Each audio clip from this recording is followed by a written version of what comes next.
সভাপতি নুরুল হক নূর সহ নেতাকর্মীদের উপর হামলার বিচার সহ কয়েক দফা দাবিতে বিকেল 4:30টায় কর্মসূচি শুরু করে গণ অধিকার পরিষদ। এতে অংশ নেয় দলটির শাখা পর্যায়ের নেতাকর্মীরাও। কিছুক্ষণ পর মিছিল বের করে তারা। কার্যালয় থেকে সরে এসে অবস্থান নেয় পল্টন মোড়ে। শুরু হয় সমাবেশ, বন্ধ হয়ে যায় চারদিকের যান চলাচল। স্লোগানে মুখরিত হয়ে ওঠে পুরো এলাকা।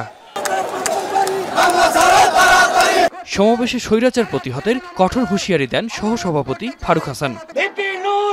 এবং এই গণ অধিকার পরিষদের যে অগ্রযাত্রা, যে স্পিড, এই স্পিডকে কেউ যদি দমানোর চেষ্টা করে তাহলে তার সিংহাসনও ভেঙে তছনছ হয়ে যাবে হাসিনার মতো। গণ অধিকারের সাধারণ সম্পাদক রাশেদ খান অভিযোগ করেন, গেল সরকার আমলে আওয়ামী লীগের ঘনিষ্ঠ সহযোগী হিসেবে কাজ করেছে জাতীয় পার্টি, তাই এই দলের কোনো রাজনৈতিক অধিকার নেই বলেও মন্তব্য করেন তিনি। জাতীয় পার্টি বাংলাদেশের কোনো পার্টি না, এই পার্টি হলো ভারতের পার্টি।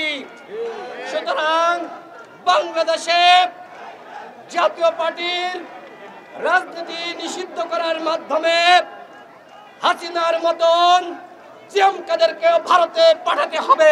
সভাপতি নুরুল হক নূর ও নেতাকর্মীদের উপর হামলাকে বর্বরতা আখ্যা দিয়ে বিচার প্রক্রিয়া দ্রুত শুরুর আহ্বান জানান রাশেদ খান। পরে কর্মসূচি প্রত্যাহারের ঘোষণা দেন তিনি। বর্বর হামলা চালিয়ে রক্তাক্ত করেছে, এর প্রতিবাদে আমরা বিক্ষোভ মিছিল করেছি।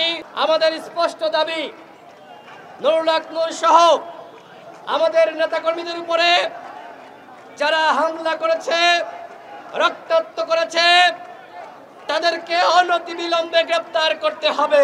আমরা আজকে এই অবরোধ প্রত্যাহার করছি।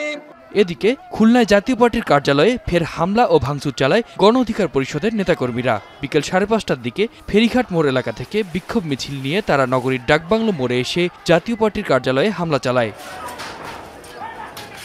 আতিক মেজবাহ, এখন ঢাকা।